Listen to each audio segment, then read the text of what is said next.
pido que... Sí, creo que allá no está ajustado. Les pido que vayan preparando sus Biblias al último pasaje del capítulo 11 de Romanos, que incluye los versículos 25 al 36 y que vamos a estar viendo en esta tarde. No creo que alcancemos a cubrirlos todos, pero al menos cubriremos la mitad. Y antes de comenzar, le voy a pedir a nuestro hermano Luis que nos lleve en una oración. Amén, hermano Luis. Amén, hermano Luis. Vamos a orar en este. Padre, en este momento, Señor, te damos gracias, Padre, por esta mañana, Señor. Y ahora, Señor, tu siervo va a traer la palabra de Dios, Señor. En este momento te suplico, Señor, que lo bendigas grandemente y que lo unjas, Señor, con el Espíritu Santo, para que esa palabra, Señor, llegue a corazones sensibles, Padre, y puedan, Señor, cambiar su manera de vivir, Señor. Gracias te damos por ello y a usted damos honra y gloria desde hoy y para siempre. Amén. Adelante, hermano. Gracias, hermano Luis. ¿Qué deseamos para nuestro hermano? Dios le bendiga. Amén. Amén. Gloria a Dios. Dios lo bendiga. Amén, hermano. Romanos 11, versículos 25 al 36 dicen así: Porque no quiero, hermanos, que ignoréis este misterio, para que no seáis arrogantes en cuanto a vosotros mismos, que ha acontecido a Israel endurecimiento en parte hasta que haya entrado la plenitud de los gentiles, y luego todo Israel será salvo, como está escrito: Vendrá de Sión el libertador, que apartará de Jacob la impiedad, y este será mi pacto con ellos cuando yo quite sus pecados. Así que en cuanto al evangelio, son enemigos por causa de vosotros, pero en cuanto a la elección, son amados por causa de los padres, porque irrevocables son los dones y el llamamiento de Dios. Pues como vosotros también en otro tiempo erais desobedientes a Dios, pero ahora habéis alcanzado misericordia por la desobediencia de ellos, así también estos ahora han sido desobedientes para que por la misericordia concedida a vosotros, ellos también alcancen misericordia. Porque Dios sujetó a todos en desobediencia para tener misericordia de todos. Oh profundidad de las riquezas, de la sabiduría y la ciencia de Dios, cuán insondables son sus juicios e inescrutables sus caminos. Porque ¿quién entendió la mente del Señor? ¿O quién fue su consejero? ¿O quién le dio a él primero para que le fuese recompensado? Porque de él y por él y para él son todas las cosas. A él sea la gloria por los siglos. Amén. Amén. Aleluya. Pueden ocupar su lugar. Y pues finalmente llegamos al final de estos 3 maravillosos capítulos, 9, 10 y 11, donde Pablo nos sigue enseñando y dando respuestas a las varias preguntas que a través de la era de la iglesia se han tenido en cuanto a Israel. Porque la mayoría de la gente se pregunta cómo es posible que si Israel es el pueblo de Dios, no hayan aceptado a su Mesías, que es Jesucristo, y que hasta estos días no acepten el Evangelio. Y cuando vemos en las noticias todo lo que ocurre en la llamada, en la Tierra Santa, nos hace cuestionarnos y decir, pues no parece que tenga nada de santa, porque todo lo que acontece ahí es totalmente contrario a lo que consideramos como santa, ¿sí? Donde constantemente hay guerras. Pero el apóstol Pablo nos explica en estos 3 capítulos por qué. Para que entendamos que lo que está sucediendo con Israel es parte del plan divino de Dios, ¿sí? Y por causa de la incredulidad de Israel, como nos está hablando en estos 2 pasajes, el pasado y pues gracias a gracias a la incredulidad de los judíos, es que los gentiles hemos podido venir ¿a qué? A salvación, ¿sí? Así que, pues, todo eso está dentro del plan de Dios. O sea que el hecho de que Israel en estos tiempos no crea en Jesucristo no es que haya sorprendido a Dios, sino que Él incluyó eso en su plan divino de redención. Y es precisamente lo que hemos estado aprendiendo en estos 3 capítulos de Romanos. Y pues estamos llegando al final. Y precisamente ese es el propósito de estos 3 capítulos, dar esa explicación. Después de que terminó hablando del Evangelio, que cubre los 8 capítulos de Romanos, pues no podía terminar su exposición del Evangelio sin explicar por qué es que Israel no ha aceptado a su Mesías. Porque también podría entrar la duda de que, bueno, entonces Dios no es de confiar, porque si Él escogió a su pueblo y lo ha abandonado, ¿qué nos puede asegurar que a nosotros los gentiles no nos pase lo mismo en el futuro? Así que por eso es tan importante y fue tan importante que Pablo incluyera esta explicación en estos 3 capítulos. Y espero que lo hayamos entendido, ya que estamos finalizando este tratado de Pablo acerca de Israel.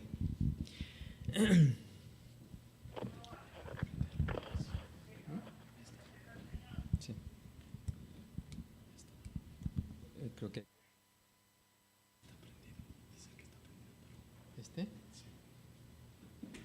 ¿sí me escuchan? Sí, ¿verdad?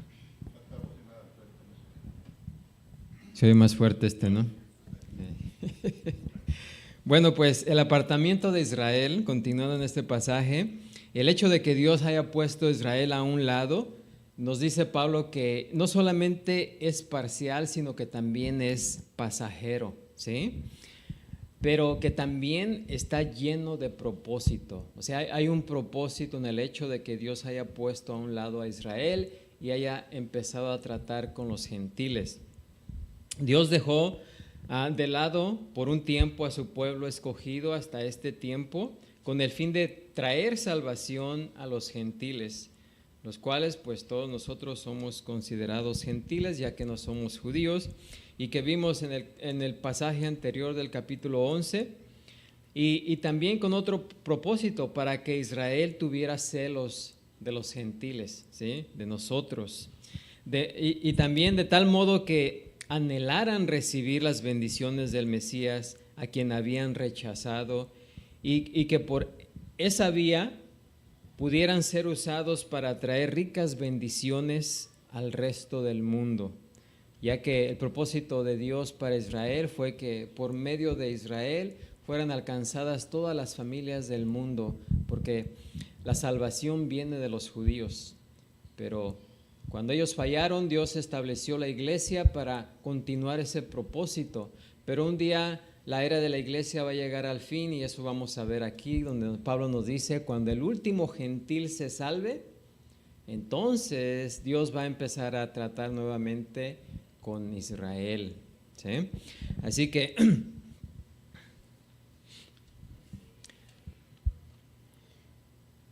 lo que vamos a ver aquí también es que el propósito principal de Dios es que Él sea glorificado. Y precisamente con esa explicación es que termina el apóstol Pablo estos 3 capítulos. El propósito principal de todo, o sea, el hecho de que Israel haya sido puesto a un lado, el hecho de que los gentiles, por esa falla de Israel, se hayan salvado, el hecho de todo tiene que ver con la gloria de Dios, ¿sí? Porque todo debe darle la gloria a Dios. Y Pablo termina con una doxología, que son palabras de que ensalzan el nombre de Dios, ¿sí? Y que aparecen al final de este pasaje, pues esas palabras constituyen el clímax de la sección doctrinal de la epístola y se enfoca en el propósito supremo de todas las cosas, de todo lo que Dios hace, y es glorificarse a sí mismo, porque todo debe ser para la honra y la gloria de Dios. Amén.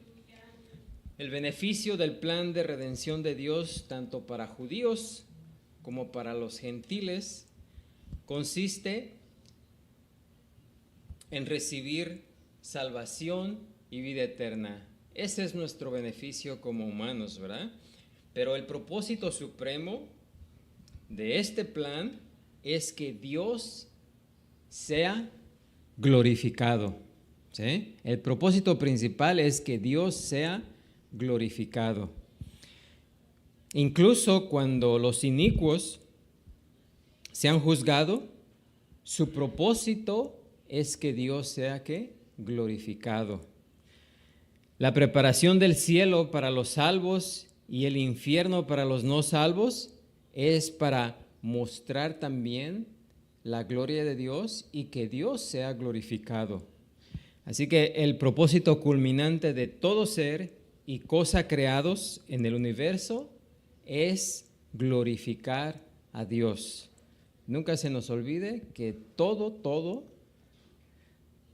es, en última instancia, para glorificar a Dios. ¿Sí? Salmo 19:1 dice: los cielos cuentan la gloria de Dios y el firmamento anuncia la obra de sus manos. Primera de Corintios 10:31: si pues coméis o bebéis o hacéis otra cosa, hacedlo todo, ¿para qué? Para la gloria de Dios. Todas las demás intenciones divinas son secundarias de esa meta suprema y última. ¿Sí? Cuando hablamos de la gloria de Dios, tenemos que tener en cuenta dos aspectos que están relacionados con la gloria, precisamente con la gloria de Dios. El primero es lo que se podría llamar su gloria intrínseca, o sea, la gloria que es parte de Dios mismo por su naturaleza, ¿sí? Y en este sentido, esa gloria es la esencia misma de Dios, es la manifestación de quien Él es. Es aquello que Él posee en sí mismo y que no le puede ser dado o quitado. ¿Sí? Es aquella gloria radiante y esencial que Moisés anhelaba ver. Allá en Éxodo 33:18, a Moisés le rogó, le imploró, diciéndole que me muestres tu gloria, muéstrame tu gloria. ¿Sí? O sea, Moisés le estaba diciendo a Dios: revélate a mí. ¿Sí? Esa es la gloria que uno de los serafines declaró entre sí delante del Señor en la visión celestial de Isaías, allá en Isaías 6:3, cuando dijo: santo, santo, santo, Jehová de los ejércitos, toda la tierra está llena de tu gloria. Es aquella gloria que Esteban proclamó ante el Sanedrín de Jerusalén en Hechos 7:2: varones, hermanos y padres, oíd, el Dios de la gloria apareció a nuestro padre Abraham. Esa es la gloria que estaba en Jerusalén, la gloria de Dios que se manifestó lleno de gracia y verdad, como nos dice el apóstol Juan allá en Juan 1:14, y que fue desplegada en la transfiguración cuando Jesucristo mostró su gloria. Amén. El segundo aspecto que tenemos que tener en cuenta acerca de la gloria de Dios es todo aquello que tiene que ver todo aquello que se le puede ser atribuido. ¿Sí? Es la honra que hombres y ángeles por igual dan al Señor quien los hizo. ¿Sí? Por supuesto que cuando decimos glorifica a Dios, no es que le estemos dando más gloria a Dios, ¿sí? Porque en sí, por naturaleza, Él ya es su gloria por naturaleza. No es que le estemos, en otras palabras, no es que le estemos agregando gloria, sino simplemente estamos reconociendo, ¿sí? Glorificar a Dios no quiere decir que le demos a algo que Él no tenga, porque su gloria es intrínseca, es Él en todo su ser, ¿sí? No le estamos atribuyendo ni quitando nada, simplemente estamos reconociendo su gloria. Amén. Así que corresponde más bien a un reconocimiento y afirmación de la gloria que Dios tiene en sí mismo, así como la vida de santidad y proclamación que hace manifiesta su gloria al mundo por medio del creyente. Esta es la gloria de la que cantaba el coro sacerdotal cuando David trajo el arca del pacto a Jerusalén. En Primera de Crónicas 16:23 dice: cantad a Jehová toda la tierra, proclamad de día en día su salvación, cantad entre las gentes su gloria, y en todos los pueblos sus maravillas.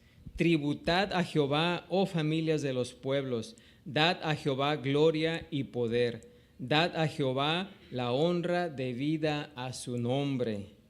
Así que esa es la segunda parte o la otra parte de la cual tenemos que entender cuando damos gloria a Dios. Amén. Ya que el propósito principal, el propósito supremo del hombre es reconocer y honrar a Dios por su gloria y majestad. Pero el acto de no glorificarle es la marca segura de rebelión espiritual e impiedad. Cuando alguien no glorifica a Dios, es la marca principal de rebelión, ¿sí? Pablo explica al comienzo de esta epístola que no debe existir ninguna excusa de cualquier persona que haya vivido en cualquier tiempo o lugar que se abstenga o se niegue glorificar a Dios, ¿sí? Romanos 1:18 dice: porque la ira de Dios se revela desde el cielo contra toda impiedad e injusticia de los hombres que detienen con injusticia la verdad. Porque lo que de Dios se conoce les es manifiesto, pues Dios se lo manifestó. Porque las cosas invisibles de Él, su eterno poder y deidad, se hacen claramente visibles desde la creación del mundo, siendo entendidas por medio de las cosas hechas, de modo que no tienen excusa. Y aquí viene el punto principal. Pues habiendo conocido a Dios, ¿qué dice ahí? No le glorificaron como a Dios. Así que cualquier persona que no glorifica a Dios está demostrando abiertamente su rebeldía contra Dios, ¿sí? Dios escogió a su pueblo Israel, como nos dice Jeremías 13:11, para que fuesen por pueblo y por fama, por alabanza y por honra.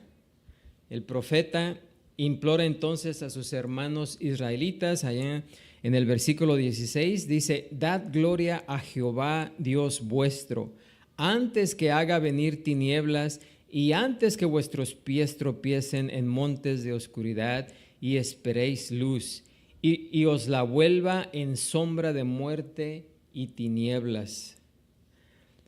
Durante un año, hablando del rey Nabucodonosor, durante un año completo, Nabucodonosor rehusó acatar el mandato directo de Dios de arrepentirse de su gran orgullo y arrogancia. En lugar de glorificar a Dios, se estaba glorificando a sí mismo. Pero mientras caminaba un día sobre la azotea de su palacio, apreciando su poder y su gloria, dice el versículo 31 y 33, que aún estaba la palabra en la boca del rey cuando vino una voz del cielo. A ti se te dice, rey Nabucodonosor, el reino ha sido quitado de ti. Y en la misma hora se cumplió la palabra sobre Nabucodonosor y fue echado de entre los hombres y comía hierba como los bueyes y su cuerpo se mojaba con el rocío del cielo hasta que su pelo creció como plumas de águila y sus uñas como las de las aves. Cuando terminó ese tiempo de humillación y el rey finalmente se arrepintió, penitente, nos dice el versículo 34, yo, Nabucodonosor, alcé mis ojos al cielo y mi razón me fue devuelta y bendije al Altísimo y alabé y glorifiqué al que vive para siempre, cuyo dominio es sempiterno y su reino por todas las edades. Y entonces fue cuando fue restablecido. ¿Por qué? Porque no estaba dando la gloria a Dios. Amén. Cuando la gente de Tiro y Sidón aduló al rey Herodes Agripa, gritando, allá en Hechos 12:22, voz de Dios y no de hombre, imagínense.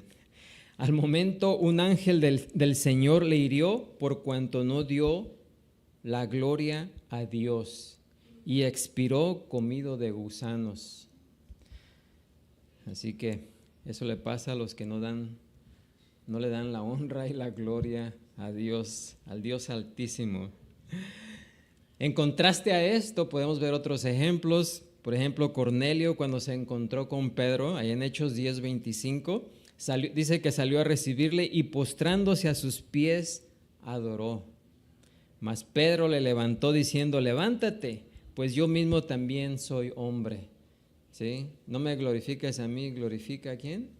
A Dios.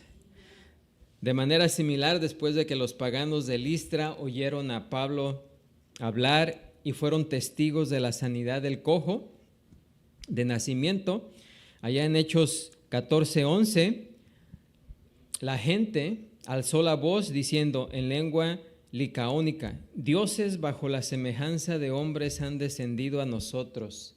Y a Bernabé llamaban Júpiter y a Pablo Mercurio, porque este era el que llevaba la palabra. Cuando lo oyeron los apóstoles, Bernabé y Pablo, rasgaron sus ropas y se lanzaron entre la multitud, dando voces y diciendo, varones, ¿por qué hacéis esto? Nosotros también somos hombres semejantes a vosotros, dice. Dad la gloria ¿a quién? A Dios. ¿Sí? Así que el Hijo de Dios, el verdadero Hijo de Dios, no busca gloriarse, sino busca que su Dios sea ¿qué? Glorificado. Amén. Así que a lo largo de toda la historia de la redención, Dios ha llamado a hombres y mujeres para que le den alabanza, honra, adoración y gloria solamente a Él, porque Dios no comparte su gloria con nadie. ¿Sí? Así que el propósito de todas las cosas, ya sean ángeles, hombres, otras criaturas, la vida, la muerte, el cielo, el infierno, la tierra, los mares y los cielos, el universo entero, consiste en desplegar la majestad del Creador santo y soberano, quien los hizo a todos, o quien nos hizo a todos, así como llevar a todas las criaturas a que le glorifiquen. Y para eso, pues, nadie puede glorificar a Dios si no le conoce. Así que esa es la obra de la iglesia, de llevar a conocer a Dios al hombre. Y nosotros, por lo tanto, deberíamos siempre proclamar en todo tiempo, juntamente con Pablo, como nos dice en Efesios 3:21, a Él sea gloria en la iglesia, en Cristo Jesús, por todas las edades, por los siglos de los siglos. Amén. Así que la razón más cierta por la que Dios redimirá, y hablando de la gloria, es porque la razón más certera, más cierta por la que Dios en el futuro va a redimir a Israel, es que su palabra de promesa debe cumplirse. ¿Sí? ¿Para qué? Para alabanza de su gloria. ¿Sí? Tal como Él ordenó en su soberanía, como nos dice en Isaías 43, 21, este pueblo, hablando de Israel, he creado para mí, mis alabanzas un día, ¿verdad? Un día publicará. Así que en este pasaje que llega al punto culminante del enfoque que Pablo ha tenido en el trato especial de Israel, que Dios ha mantenido en su gracia, que son estos capítulos del 9 al 11. Aquí en este pasaje vamos a ver a Dios glorificado en su soberanía. Vamos a ver a Dios glorificado en su integridad y vamos a ver a Dios glorificado en su generosidad y vamos a ver a Dios glorificado en su incomprensibilidad. Eso es lo que de eso nos habla Pablo aquí en este último pasaje del capítulo 11. Primeramente, debemos glorificar la soberanía de Dios. Los versículos 25 y primer parte del 26 nos dicen: porque no quiero, hermanos, que ignoréis este misterio. Es un misterio, ¿eh? Para que no seáis arrogantes en cuanto a vosotros mismos, que ha acontecido a Israel endurecimiento en parte hasta que haya entrado la plenitud de los gentiles y luego todo Israel será salvo. Pablo acababa de advertir a los creyentes gentiles con respecto a las consecuencias de jactarse o ensoberbecerse debido a que el Israel incrédulo ha sido cortado de la bendición a fin de que ésta pudiera ser ofrecida a los gentiles.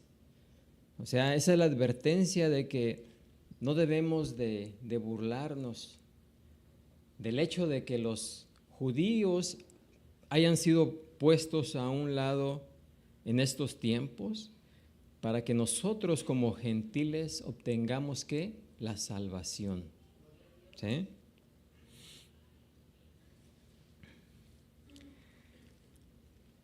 Y explica que si, ahí en el pasaje anterior, en versículos 20 y 21, si Dios no perdonó a las ramas naturales, que son Israel, a ti tampoco te perdonará, que es la iglesia gentil. ¿Sí? Y si Él ahora, en su gracia soberana, ha otorgado salvación a los gentiles creyentes, dice, ¿cuánto más hará volver con fe a sí mismo a Israel, su nación de pacto, para que reciba la bendición plena? Y cortará la iglesia gentil apóstata. Sí, la iglesia al final de la era va a entrar en un periodo de apostasía. ¿Sí? Y de eso es de lo que está hablando aquí Pablo. Así como Israel entró en apostasía, también la iglesia a los finales va a entrar en apostasía y va a ser cortada de la misma manera como Israel fue cortado. ¿Sí? Así que tengamos cuidado y no nos burlemos de los judíos porque no aceptan al Señor Jesucristo ahorita. ¿Sí? Y que gracias a ese rechazo nosotros hemos obtenido la salvación. Tengamos cuidado, es la advertencia de Pablo hacia todos aquellos gentiles, ¿verdad? ¿Por qué? Porque todo el que hace daño al pueblo escogido de Dios, nos dice Zacarías 2:8, toca a la niña de su ojo. ¿Sí? Y ustedes saben qué pasa cuando nos pican el ojo, ¿no? Imagínense, el que trate mal a Israel es como que le está picando el ojo a Dios, imagínense. Tengamos cuidado. Versículo 25, la primera parte del versículo 25 dice: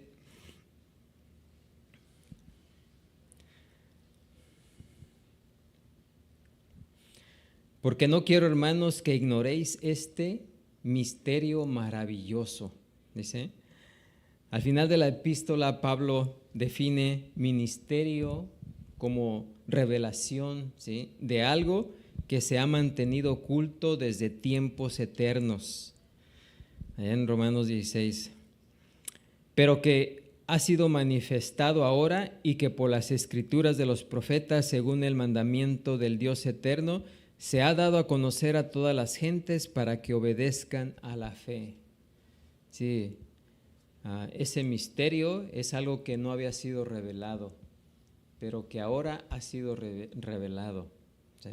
No es algo misterioso, simplemente es algo que estuvo oculto antes, pero que ahora ha sido ¿qué? Revelado. Y antes de que Pablo identifique y explique el misterio en particular del que habla aquí, una vez más previene a los gentiles en contra del orgullo y les advierte que se abstengan de concluir que las verdades de ese misterio son razones para volverse arrogantes en cuanto a ellos mismos. La segunda parte del 25 dice que el primer componente de este misterio es un endurecimiento espiritual, en parte que ha acontecido a Israel. Y aquí la palabra en parte no tiene que ver con un misterio parcial, sino con Israel mismo. Es decir, aquellos que son endurecidos, o sea, la gran mayoría de los israelitas son los que están, no quiere decir que todos, porque como vimos anteriormente, siempre Dios ha guardado un remanente de judíos fieles a través de toda la historia, ¿sí? Pero ahorita la gran mayoría de judíos, ¿verdad?, están pasando por un endurecimiento espiritual. Pero no todo judío ha sido o será endurecido, porque Dios siempre mantiene un remanente a través de todas las épocas. Esta es la verdad de gracia que Pablo recalca en la primera parte del capítulo 11, del 1 al 10. Y el segundo componente de este misterio es que el endurecimiento en parte será una realidad únicamente, ¿sí? O sea que solamente va a durar, como nos dice aquí, hasta que haya entrado la plenitud de los gentiles. La expresión hasta que se refiere a algo que es ¿qué? Temporal. Plenitud significa cumplimiento final y juntas denotan brevedad, ¿sí? O sea que el endurecimiento, durará nada más que el tiempo determinado por Dios, ¿sí? En el plan de redención de Dios, Dios ha determinado cuánto tiempo va a durar ese endurecimiento de Israel. Que empezó cuando Israel rechazó ¿a quién? A Jesús, ¿verdad? Como su Mesías y Salvador. Y terminará, como nos dice Pablo aquí, cuando haya entrado la plenitud de los gentiles. La palabra haya entrado es la traducción de un verbo que Jesús empleaba con frecuencia. Lo usó para hacer referencia a la entrada al reino de los cielos o al reino de Dios y entrar a la vida eterna. Y en ambos casos hace referencia ¿a qué? A la salvación, ¿sí? Así que hasta que haya entrado, o sea, hasta que se hayan salvado, podemos traducirlo, hasta que todos los gentiles, hasta que el último gentil se haya salvado. Entonces, ahí va a terminar la incredulidad de Israel, ¿sí? Hasta que el número completo de todos los gentiles escogidos por Dios hayan accedido a la salvación, ¿sí? En otras palabras, el llamado especial de Pablo fue a ser ministro de Jehová a los gentiles ministrando el evangelio de Dios para que los gentiles les sean ofrenda agradable, santificada por el Espíritu Santo, como nos dice Pablo en el capítulo 15. Y en su carta a Tito, Pablo se refiere a sí mismo como apóstol de Jesucristo, conforme a la fe de los escogidos de Dios. Pablo fue el apóstol enviado a los gentiles, pero nunca se olvidó de sus compatriotas primeros judíos. Amén. Como vimos anteriormente, al apóstol Pablo, siempre que llegaba a un lugar, siempre se dirigía primeramente a las sinagogas y después a los gentiles. Amén. La segunda parte del versículo 26 nos habla de que el ministerio termina cuando se complete la reunión de los elegidos. Por supuesto, ese es también el llamado de la iglesia. La iglesia principalmente es una iglesia gentil. Aunque muchos judíos se han salvado por medio del testimonio de la iglesia, sabemos que la vasta mayoría de los convertidos han sido y seguirán siendo de entre los gentiles. Hasta que su número se complete, esa será la señal que dará comienzo a los sucesos que conducen a la redención de Israel, cuando todo Israel sea salvo, y estamos hablando del pueblo, ¿sí? Ahorita la mayoría del pueblo de Israel están endurecidos, rechazan a Jesucristo, pero un día la mayoría, no, tampoco quiere decir que todos, ¿sí, no? Sino que la mayoría de los judíos, ya como pueblo, va a ser salvo. Amén. Y esa verdad pues debió haber dado una gran alegría a Pablo, ya que él siempre buscaba que sus compatriotas se salvaran, ¿sí? Todo Israel debe interpretarse en ese sentido literal, haciendo referencia a la nación entera que sobrevive el juicio de Dios, que cae durante la gran tribulación. Así que la visión común del amileniarismo, según la cual todo Israel, algunos piensan en ese sentido, que se refiere a un remanente solamente que ha sido redimido durante la era de la iglesia. Solamente estos amilenaristas piensan que los únicos que se van a salvar de los judíos son aquellos que se han salvado durante este tiempo y que se van a salvar hasta el final de la era de la iglesia. Pero eso no es así, porque Dios le prometió a Abraham, ¿sí?, que todo Israel iba a ser, ¿qué?, salvado, ¿sí? La promesa que Dios hizo con Abraham no dependía solamente de unos cuantos, sino de todos. Amén. Así que la declaración de Pablo acerca de todo Israel se presenta en un contraste claro frente a lo que ya ha dicho acerca del remanente de judíos creyentes que el Señor siempre ha preservado para él.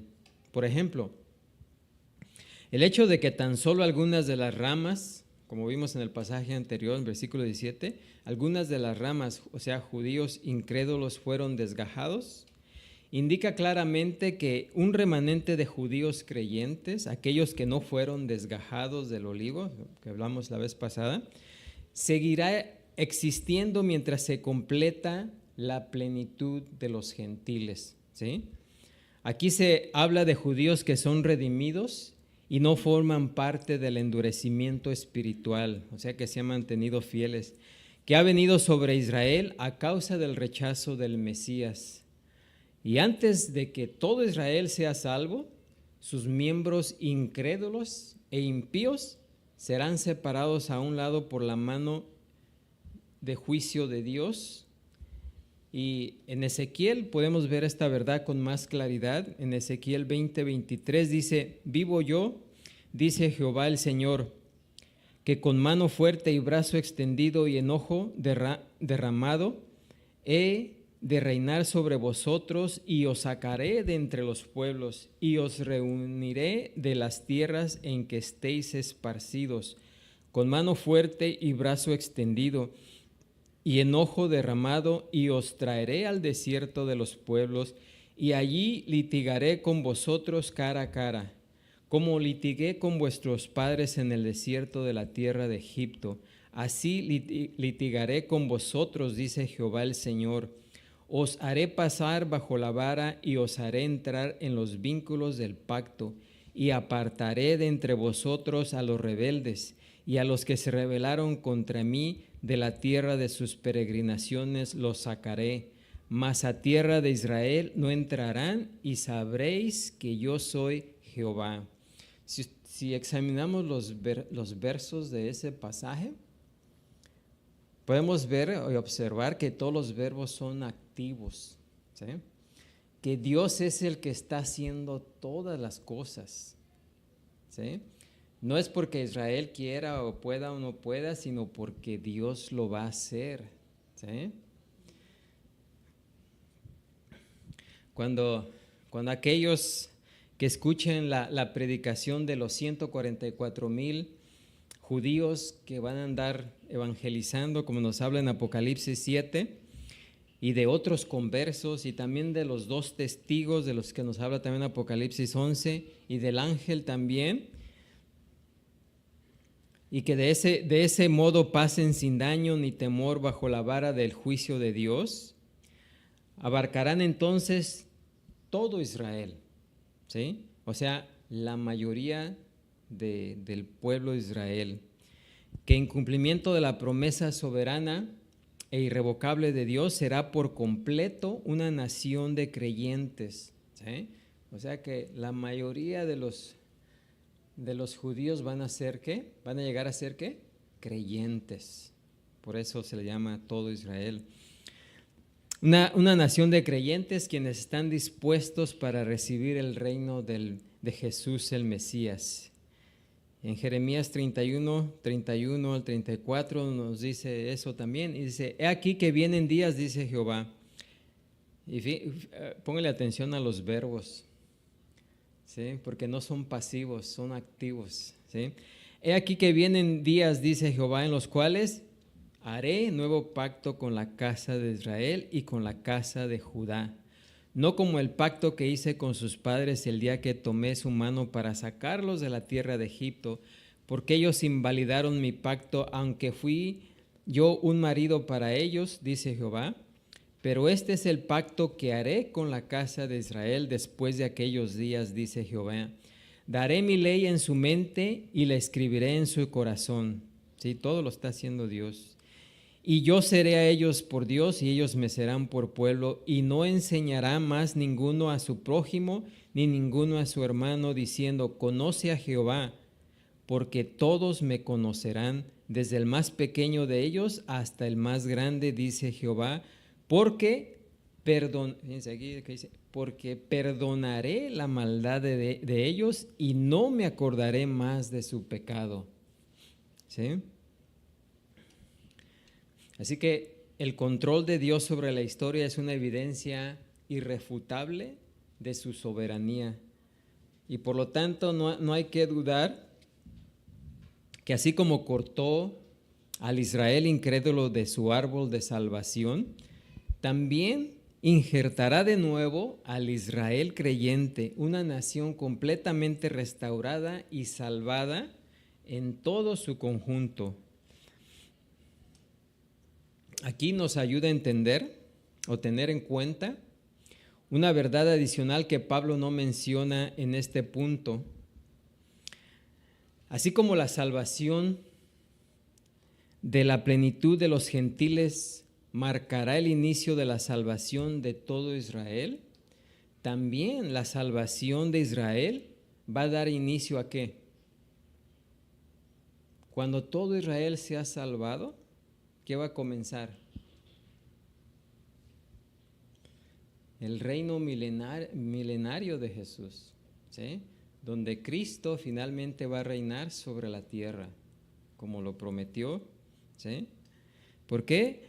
Ese es el plan de Dios que Él diseñó en 3 etapas, y ese plan fue predicho en el Antiguo Testamento y proclamado en el Nuevo Testamento, alrededor del año 50 después de Cristo en Jerusalén, se reunieron los apóstoles y los ancianos en un concilio para discutir si los gentiles tenían o no que someterse a la ley mosaica que incluía la circuncisión a fin de poder ser salvos. ¿Se acuerdan allá en Hechos 15? Después de un debate considerable que incluyó declaraciones de Pedro, Pablo y Bernabé, allá en los versículos 12 al 18 dice, Jacob respondió diciendo, varones hermanos, oídme, Simón, o sea Pedro, ha contado cómo Dios visitó por primera vez a los gentiles para tomar de ellos pueblo para su nombre. Y con esto concuerdan, fíjense, con esto concuerdan las palabras de los profetas, como está escrito, después de esto volveré y reedificaré el tabernáculo de David que está caído, y repararé sus ruinas, y lo volveré a levantar para que el resto de los hombres busque al Señor, y todos los gentiles sobre los cuales es invocado mi nombre, dice el Señor, que hace conocer todo esto desde tiempos antiguos. Así que aquí tenemos en 3 etapas, ¿sí? El plan divino de Dios. Después que Israel sea relegado, o sea, puesto a un lado temporalmente, Dios reunirá para sí a creyentes gentiles, que es lo que está sucediendo ahorita, y luego después de esto restaurará y reclamará a su pueblo antiguo Israel, cuando habla en sentido figurado del tabernáculo de David, y por último establecerá su reino sobre la tierra. ¿Sí? Ahí vemos las 3 etapas de las cuales nos habla el pasaje que leímos aquí. Así que, bueno, yo creo que alcanzamos a ver otros versículos. También debemos glorificar, Pablo nos dice que debemos glorificar la integridad de Dios. ¿Sí?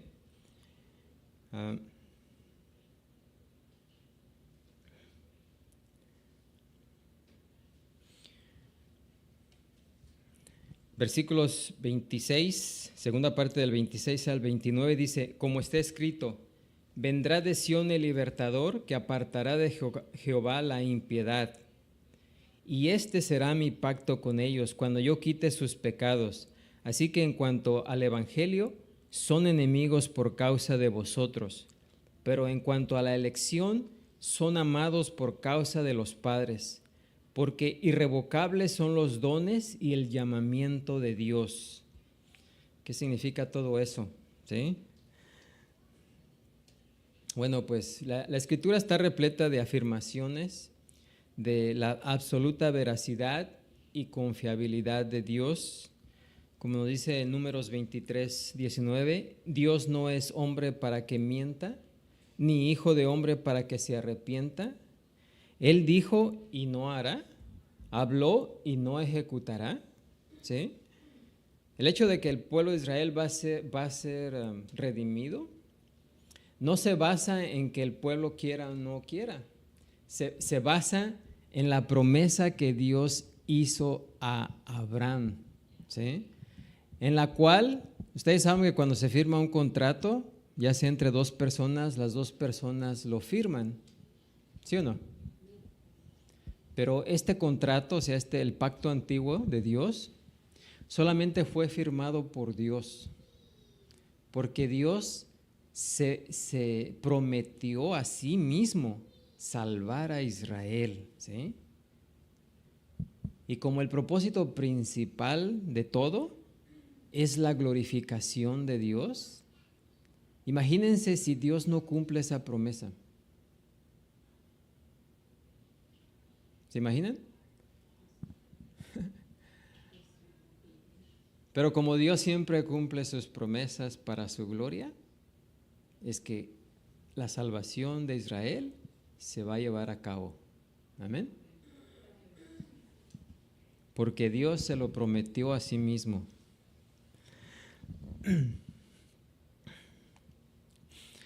El escritor de Hebreos presenta esta certeza alentadora en Hebreos 10:23, dice: mantengámonos firmes sin fluctuar la profesión de nuestra esperanza, porque fiel es el que prometió. ¿Sí? Dios es fiel.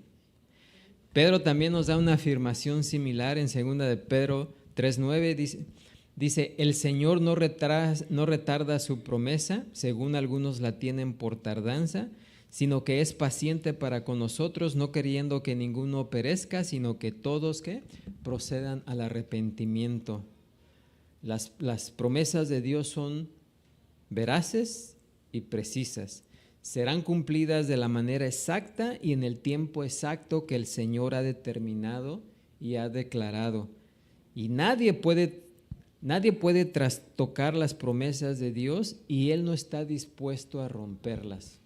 ¿Por qué? Porque su gloria está de por medio. Amén. En todo sentido y en todo nivel, su palabra es inmutable, o sea, que no cambia, permanece. Y al acercarse a la conclusión de esta sección decisiva sobre el trato de Dios con Israel, que son los capítulos del 9 al 11, Pedro hace énfasis de nuevo en la soberanía e integridad de Dios. Y la segunda parte del versículo 26 dice, al salvar a todo Israel, el Señor mostrará que Él es Dios, que siempre cumple sus promesas y consuma sus pactos. Dice, como está escrito, vendrá de Sión el libertador, ¿sí? Que apartará de Jacob la impiedad. Cuando vemos Jacob ahí se refiere a Israel, ¿sí? Porque Israel es más, a Jacob fue el que se le cambió el nombre, ¿sí? Así que Jacob e Israel pues es el mismo. En veces se habla de la persona y en veces se habla de toda la nación. Jacob es Israel, el pueblo de Jacob significa también el pueblo de Israel. Amén. Así que aquí dice que vendrá de Sión el libertador. ¿Quién es ese libertador? Jesús, el Salvador. Y Él va a apartar a Israel de la impiedad. Él lo va a apartar. ¿Sí? Y el versículo 27, con esta otra cita de Isaías, el apóstol escribe a continuación, dice, y este será mi pacto con ellos cuando yo, no dice cuando ellos se alejen de su pecado, ¿sí? Sino que dice cuando yo quite sus pecados. ¿Sí? La salvación es el perdón y la remoción del pecado, la erradicación de aquello que separa al hombre caído de Dios. El poder de la salvación es la gracia de Dios y la condición para la salvación es la fe del hombre. No obstante, esa misma fe requerida existe por provisión de Dios, o sea que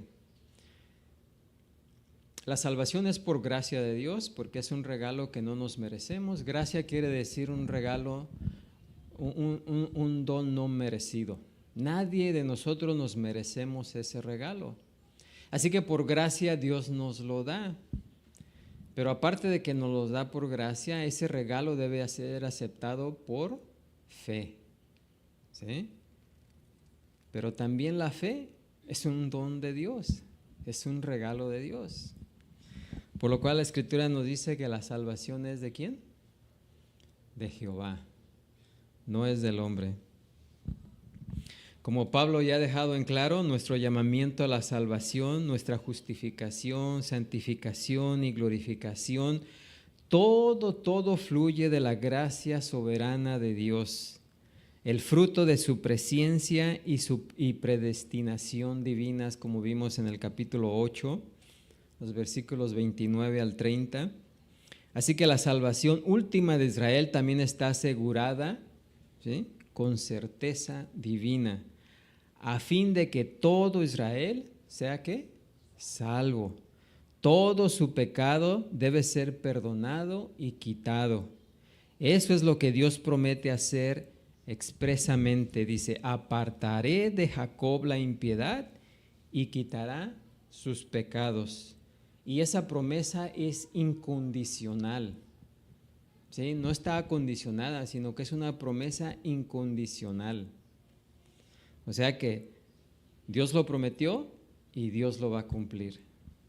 No dependerá de que Israel decida por su cuenta volver al Señor, ¿sí? Sino de que Dios en su soberanía traiga a Israel de vuelta a sí mismo, ¿sí? Porque Dios es poderoso para traer. El llamamiento que ha dado la iglesia, ¿sí? Cuando Él llama, ¿quién se puede negar a ese llamamiento? Nadie. Saulo no andaba buscando a Jesucristo, ¿se acuerdan? Andaba persiguiendo a Jesucristo.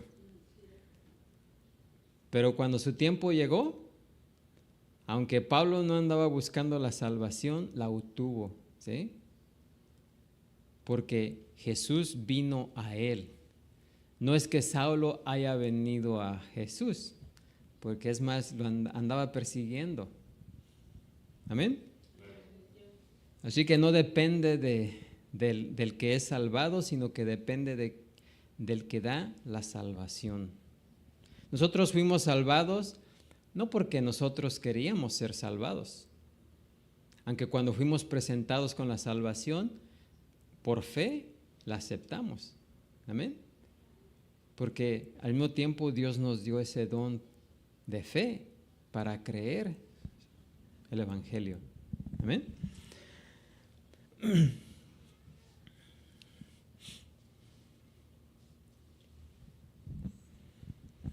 Así que quizás la promesa de Dios más dramática con respecto al trato definitivo e incondicional con su pueblo escogido Israel, lo podemos ver en el pacto misterioso y único que hizo con Abraham.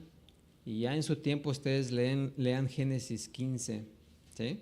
Donde habla de ese pacto que Dios hizo consigo mismo, porque Abraham nunca firmó ese contrato, lo firmó solamente Dios. Y en respuesta a la pregunta del patriarca, ahí en los versículos 8 al 9 de Génesis 15, dice: Señor Jehová, ¿en qué conoceré que la tierra que la heredar? Hablando de la tierra. Dios le ordenó: traedme una becerra de 3 años y una cabra de 3 años y un carnero de 3 años, y le dijo que los partiera por la mitad, ¿sí? Las partes de cada animal fueron dispuestas en lados opuestos, una frente a la otra, así como una tórtola y un palomino. Después que hizo caer a Abraham en un sueño profundo, fíjense, la cosa en esos días es que los dos pasaran por ahí, pero en este caso solo Dios pasó entre los pedazos, o sea, entre los animales partidos, con lo cual selló varias promesas divinas. Dijo que Abraham moriría en paz y en buena vejez. Tras 400 años de opresión y esclavitud, sus descendientes serían libertados de una nación extranjera. Quedó reiterada la promesa de Dios acerca de la tierra. Esas promesas que le hizo ya se cumplieron, ¿sí? Así que la promesa final también se va a cumplir. Sin embargo, a diferencia de otros pactos, aquí todo fue por entero obra de Dios, no solamente los términos del pacto, sino también la ratificación del mismo. ¿Por qué? Abraham estaba dormido, Abraham estaba al tanto, aunque estaba dormido, estaba al tanto de lo que Dios estaba haciendo y diciendo, ¿sí? Pero tan solo como un espectador callado. Dios no requirió que Abraham reconociera y mucho menos que estuviera de acuerdo con este pacto, ¿sí? Las promesas fueron dadas sin condición. Este pacto equivalía a una declaración divina e inalterable que Dios se obligó a sí mismo a cumplir en el acto único e irrepetible que se describe ahí en ese pasaje. Ya para terminar, bueno, nos vamos a detener ahí porque hay algo muy interesante en el siguiente versículo 28, que vamos a llevar un poquito de tiempo a explicarlo. pero que está tremendo. De donde Pablo nos explica que en cuanto al Evangelio, o sea, los hijos de Israel, son enemigos por causa de vosotros, los gentiles. Nomás voy a adelantarles un poquito, ¿verdad? Aquí nos dice que el pueblo de Israel en estos tiempos son enemigos de Dios por causa de nosotros, los gentiles. Pero en cuanto a la elección, son amados por causa de los padres. Sí, ahorita el pueblo de Israel es enemigo de Dios. ¿Por causa de quién? De nosotros los gentiles. Pero en cuanto a la elección, y está hablando de ese pacto que Dios hizo con Abraham, son amados por causa de los padres. O sea que ahorita Israel es el enemigo amado de Dios. Los voy a dejar con ese pensamiento. ¿A qué se refiere que Israel es el enemigo amado de Dios? Y vamos a explicar eso la siguiente vez. Amén. Vamos a ponernos de pie en esta tarde, ser despedidos de este servicio, orando. Padre Santo, Señor Todopoderoso, gracias te damos, Señor, porque tú eres bueno, porque tu misericordia es grande y podemos observarla, Señor, en este pasaje donde tú llamaste a tu pueblo Israel, y no solamente una vez, sino en varias ocasiones. Y aunque el pueblo fue